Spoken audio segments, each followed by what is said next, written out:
आगे बढ़ती है मदरसा शिक्षा बोर्ड संशोधन बिल पर विपक्ष ने आपत्ति जताई है। बिल पास होने के बाद मदरसा शिक्षा बोर्ड उत्तराखंड अल्पसंख्यक शिक्षा बोर्ड कहलाएगा। विपक्ष का कहना है कि इस तरह के मुद्दों को लाकर बीजेपी जनता का ध्यान भटकना चाहती है। इस मुद्दे पर कांग्रेस विधायक काजी निजामुद्दीन से खास बातचीत की है हमारे ब्यूरो चीफ राव शफात अली ने। सुनिए।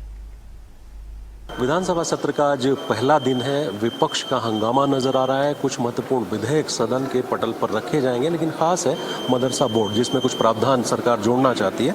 उस पर काजी निजामुद्दीन साहब का क्या कुछ कहना है। बड़ा महत्वपूर्ण मुद्दा है। मदरसा बोर्ड को कह रहे हैं कि खत्म करके इसको अल्पसंख्यक शिक्षा बोर्ड में तब्दील किया जाएगा और लाभ इसका मिलेगा। इसमें ये मदरसा बोर्ड इन्होंने जब से बीजेपी की सरकार है इसको डिफंक्ट कर रखा है। ये बिल्कुल काम नहीं कर रहा है। इसका ऑफिस है, इसमें कुछ अधिकारी हैं जो तनख्वाहें पा रहे हैं, लेकिन वो काम नहीं कर रहे हैं। कोई परमिशन लेना चाहे तो परमिशन नहीं दे रहे हैं। रहा सवाल अब जो इसको नाम बदलने का विधेयक आज ये लेकर आए हैं, ये तो दिमाग भटकाने वाली बात है। इस समय उत्तराखंड प्रदेश में एक बड़ी आपदा आई हुई है जहां सरकार विफल है। उन आपदाओं पर कुप्रबंधन सरकार का है। लोगों को राहत सामग्री नहीं पहुंच पा रही है, सही मात्रा में भोजन नहीं पहुंच पा रहा है। उनको जो जान और माल का नुकसान हुआ है, डेड बॉडीज रिकवर नहीं हो रही हैं। जो माल का नुकसान हुआ है उसका कंपनसेशन, उसका मुआवजा नहीं मिल पा रहा है। 5-5 हज़ार रुपये के चेक देकर भेज दिया। वो लोगों ने कहा हम नहीं लेंगे। और उससे दिमाग भटकाने के लिए एक टॉपिक इनके पास फेवरेट टॉपिक है और इन्होंने अपना एक कैलेंडर बना रखा है। जब कभी फंसेंगे तो मदरसा शब्द का प्रयोग करके जान बचाकर निकल जाएंगे। मीडिया का दिमाग भटकाने के लिए, जनता का दिमाग भटकाने के लिए ये एक इनका वेपन है, एक टूल है और उस टूल को ये प्रयोग कर रहे हैं। इनकी नीति और नियत दोनों गलत हैं और ये संविधान को ना मानने वाले लोग हैं। संविधान को धीरे धीरे ख़त्म करना चाह रहे हैं। मदरसा बोर्ड संवैधानिक धाराओं के तहत बना हुआ है, संवैधानिक अधिकारों के तहत बना हुआ है। आज ये संविधान के तहत ये इसको हटा रहे हैं।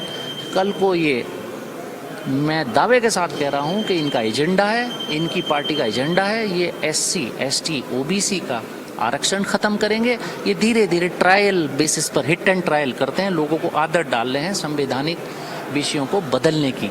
तो अब ये उत्तराखंड का लॉ एंड ऑर्डर बहुत ख़राब है तो ये मदरसा शुरू कर दिया। जब आपके याद कीजिए, आप जब लोकसभा में त्रिवेंद्र सिंह रावत जी जो पूर्व मुख्यमंत्री उत्तराखंड हैं और सांसद हरिद्वार हैं, जब उन्होंने खनन के विषय को उठाया था, बीजेपी की सरकार यहाँ फंस गई थी, तो उन्होंने सोचा कि जनता का दिमाग डाइवर्ट कैसे करें, तो मदरसों पर सील लगानी शुरू कर दी थी। तो ये तो इनका एक टूल है, उस टूल के रूप में इसको प्रयोग कर रहे हैं। लेकिन कहा यह जा रहा है कि इससे शिक्षा प्रणाली बेहतर होगी। खाली सिर्फ एक समुदाय को जो लाभ मिलता था, उसके अलावा पारसी समुदाय है, सिख समुदाय जो अल्पसंख्यक के दायरे में आते हैं, उसको लाभ मिलेगा। सबके अधिकार हैं, सबको संविधान संरक्षण देता है। सब अपने अपने संवैधानिक संरक्षण के तहत सबकी शैक्षिक संस्थाएं भी चल रही हैं, सबको शिक्षा मिल रही है, सबसे बात हो रही है और सभी लोग जो है उससे लाभान्वित है, लाभ प्राप्त कर रहे हैं। तो लेकिन ये सिर्फ और सिर्फ ये तो सिर्फ दिमाग भटकाने वाला विषय है।